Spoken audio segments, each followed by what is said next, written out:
जायचं म्हटलं की मुंबई गोवा एक्सप्रेसवे हमखास आठवतो. गणपतीला शिमग्याला याच रस्त्यावर हजारो गाड्या धावतात.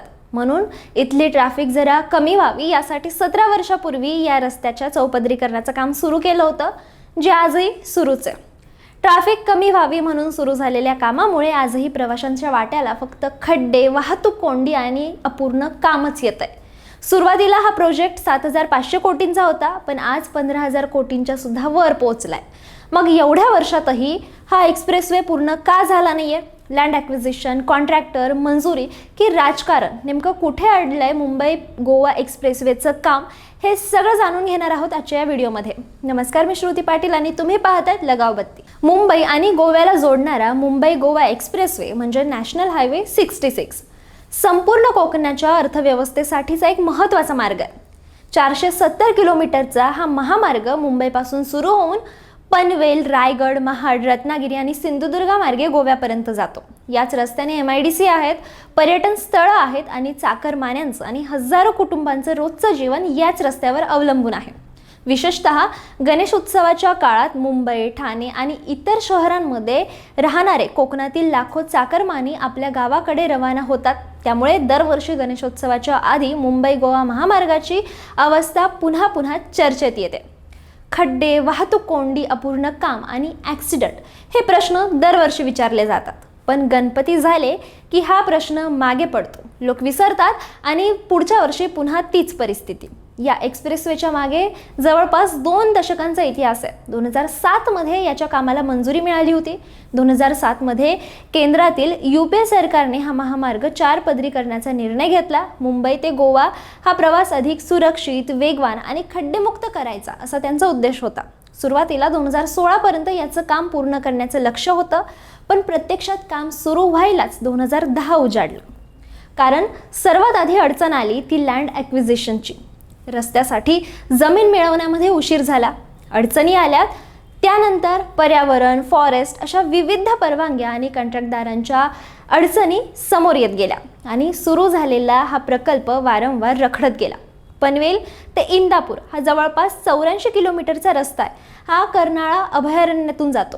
याचमुळे हा प्रोजेक्ट बराच काळ अडकला होता, कारण पर्यावरणाच्या दृष्टीने संवेदनशील असणाऱ्या या भागात काम करण्यासाठी परवानग्यांचा प्रश्न होता. त्यानंतर या भागातील काम अनेक वर्ष कोर्टाच्या वादात अडकून राहिलं. पुढे 2015 मध्ये राष्ट्रीय हरित लवादा म्हणजेच NGTने या भागातील रुंदीकरणाला परवानगी दिली आणि त्यानंतर या कामाचा पुढचा मार्ग मोकळा झाला. 2007ला परवानगी मिळालेल्या रस्त्याच्या कामाला सुरुवात झाली 2010ला. त्यानंतर NGTने रुंदीकरणाची परवानगी दिली 2015ला. म्हणजे रस्त्याचं काम सुरू होण्याआधीच जवळपास 8 ते 9 वर्ष निघून गेली होती. बरं, आता एवढ्या वर्षानंतरही काम सुरू झालं नाही. त्यानंतरही आणखी मोठी अडचण आली, ती म्हणजे कॉन्ट्रॅक्टदार मोठ्या आर्थिक अडचणीत आला. कॉन्ट्रॅक्टर बदलला, पण समस्या काही संपल्या नाहीत. सुरुवातीला हा प्रकल्प BOT म्हणजेच बिल्ड ऑपरेट ट्रान्सफर मॉडेलवर राबवला जात होता. म्हणजेच यात खाजगी कंत्राटदार रस्ता बांधतो, काही काळ त्याचं ऑपरेटिंग त्याच्याकडे असतं, नंतर तो सरकारकडे तो देण्यात येतो.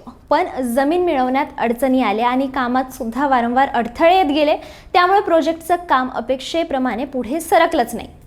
NHAIने कॉन्ट्रॅक्टरला 500 कोटी रुपयांची आर्थिक मदतही केली होती, मात्र तरीही रस्त्याचं काम पुढे गेलं नाही. आणि शेवटी 2021 मध्ये NHAIने त्या कॉन्ट्रॅक्टरकडून काम काढून घेतलं. मग कॉन्ट्रॅक्टरने या निर्णयाला आव्हान दिलं. प्रकरण सर्वोच्च न्यायालयापर्यंत गेलं. सर्वोच्च न्यायालयाने NHAIच्या बाजूने हा निर्णय दिला आणि 2022 मध्ये नव्या कॉन्ट्रॅक्टरला काम दिलं. पण 17 वर्षात खर्च दुप्पट झाला होता. 2007 मध्ये जिथे 7,500 कोटी रुपये लागणार होते, तिथे आज वेळ, वाढलेला बांधकामाचा खर्च आणि इतर अडचणींमुळे किंमत जवळपास 15,000 कोटी रुपयांच्या वर पोहोचली आहे. दरम्यान 2023 मध्ये केंद्रीय मंत्री नितीन गडकरी यांनी महामार्गाच्या उर्वरित भागातील सुमारे 90% काम पूर्ण झाल्याचं सांगितलं होतं. मात्र पनवेल इंदापूर या 84 किलोमीटरच्या भागाची अवस्था अजूनही प्रवाशांसाठी मोठी समस्या आहे आणि याच भागातून पुढचा दुसरा प्रॉब्लेम सुरू होतो. रायगडच्या नागेठाणे इथे नुकताच वाहतुकीसाठी खुला करण्यात आलेल्या फ्लायओव्हरला एकाच पावसाळ्यानंतर भेगा पडल्या. त्याच्या शेजारच्या सर्व्हिस रोडची सुद्धा अवस्था खराब झाली आहे. आता या फ्लायओव्हरच्या कामाची चौकशी सुरू झाली आणि परत हा पूल वाहतुकीसाठी बंद केला. रस्त्याला किती वेळ लागतोय हा तर प्रश्न आहेच, पण जो रस्ता तुम्ही बांधताय त्याचं काम कोणत्या दर्जाचं आहे हा सुद्धा प्रश्न आहे. आणि ॲक्सिडेंटचं तर कायच बोलायचं. सरकारी आकडेवारीनुसार 2020 पासून आत्तापर्यंत मुंबई गोवा महामार्गावर खड्ड्यांमुळे झालेल्या अपघातांमध्ये आत्तापर्यंत 97 जणांचा मृत्यू झाला आहे. 200हून अधिक जण जखमी झालेत. एखादा ॲक्सिडेंट किंवा मृत्यू झाल्यानंतरच खड्डे बुजवण्याच्या हालचाली तेवढ्या पुरता सुरू होता, नंतर पुन्हा जैसे थेच. मुंबई गोवा महामार्गाचा प्रश्न हा दरवर्षी गणेशोत्सवाच्या आधी पुन्हा ऐरणीवर येतो.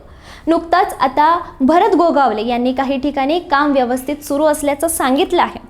ते म्हणालेत की काही ठिकाणी सर्व्हिस रोडवर खड्डे आहे आणि ते दुरुस्तीचं काम सुरू आहे. रायगडचे खासदार सुनील तटकरेंनी सुद्धा या कामासाठी गेल्या काही महिन्यांमध्ये अनेक बैठका घेतल्याचं सांगितलं जातं. त्यांनी केंद्रीय मंत्री नितीन गडकरी यांच्याशीही चर्चा केल्याचं बोललं जात आहे. त्यांचं म्हणणं आहे की 15 ऑगस्टपर्यंत खराब रस्त्याची समस्या सोडवण्यासाठी प्रयत्न केले जातील. माणगावजवळ वाहतूक सुरळीत करण्यासाठी बायपास केला आहे आणि गणेशोत्सवापूर्वी त्याची 1 लेन सुरू करण्याचं आश्वासन देण्यात आलेलं आहे. पण दरवर्षी गणेशोत्सवाच्या आधी अशी आश्वासनं द्यावी लागत आहेत, कारण मुंबई गोवा महामार्ग कोकणातील एक मोठा राजकीय मुद्दा आहे. शिवसेना उद्धव ठाकरे गट, भाजप आणि महाराष्ट्र नवनिर्माण सेना सगळेच पक्ष या भागामध्ये आपला राजकीय प्रभाव वाढवण्याचा प्रयत्न करतायत. कोकणातील अनेक कुटुंब रोजगाराच्यासाठी मुंबई आणि ठाण्यामध्ये स्थायिक झाली असली तरी त्यांच्या गावाशी नाळ आजही कायम आहे आणि गणेशोत्सवाच्या काळात याच लोकांचा मोठा लोंढा कोकणामध्ये जातो. त्यामुळे मुंबई गोवा महामार्ग हा भावनिक आणि राजकीय दोन्ही दृष्टिकोनातून महत्त्वाचा विषय आहे. 2024च्या विधानसभा निवडणुकीच्या काळातही महामार्गाच्या रखडलेल्या कामांवरून आरोप प्रत्यारोप झाले होते आणि आता मनसे अध्यक्ष राज ठाकरे यांनी सुद्धा रायगडचा दौरा करत महामार्गाच्या कामाची पाहणी केली. त्यांनी या प्रकरणाला होत असलेल्या विलंबामागे राजकीय हस्तक्षेप आणि कंत्राटदारांशी संबंधित प्रश्न असल्याचा आरोप केला. दुसरीकडे शिवसेना उद्धव बाळासाहेब ठाकरे पक्षाचे आमदार भास्कर जाधव यांनी सुद्धा महामार्गाच्या कामाला होणाऱ्या विलंबावर प्रश्न उपस्थित केले आहेत. म्हणजे रस्त्याच्या कामाला वेग देण्याऐवजी फक्त आरोप आणि प्रत्यारोपच सुरू आहेत. आता 17 वर्षापूर्वी सुरू झालेला हा प्रोजेक्ट अंतिम टप्प्यात असल्याचं सांगितलं जात आहे, पण प्रवाशांसाठी प्रश्न अजूनही तसाच आहे. रस्ता कधी पूर्ण होणार, खड्डे कधी बुजवणार, नवीन रस्त्याची क्वालिटी कोण तपासणार आणि सर्वात महत्त्वाचं म्हणजे यासाठी जबाबदार कोण आहे. मुंबई गोवा महामार्ग हा कोकणाला मुंबईशी जोडणारा आर्थिक, सामाजिक आणि भावनिक दुवा आहे. दरवर्षी गणेशोत्सवाच्या आधी लाखो लोक याच रस्त्यावरून आपल्या गावाकडे जातात. त्यांना प्रत्येक वेळी नवीन आश्वासन नको आहेत. त्यांना सुरक्षित आणि पूर्ण रस्ता हवा आहे. 17 वर्षाचा काळ एखादा महामार्ग पूर्ण करण्यासाठी खूप जास्त आहे. यावर चर्चा होऊ शकते, पण या 17 वर्षात प्रकल्पाची किंमत दुप्पट झाली आहे. कंत्राटदार बदललेत, न्यायालयीन वाद झालेत, मंजुरीचे प्रश्न आलेत, राजकारण तर सुरूच आहे आणि सर्वसामान्यांच्या वाट्याला मात्र अजूनही खड्डेच आलेत. 17 वर्ष आणि 15,000 कोटी खर्चूनही हा महामार्ग प्रवाशांना सुरक्षित प्रवास का देऊ शकलेला नाही? तुम्हाला काय वाटतं? मुंबई गोवा महामार्गाच्या विलंबासाठी नेमकं कोण जबाबदार आहे? तुमचं मत आम्हाला कमेंटमध्ये नक्की सांगा.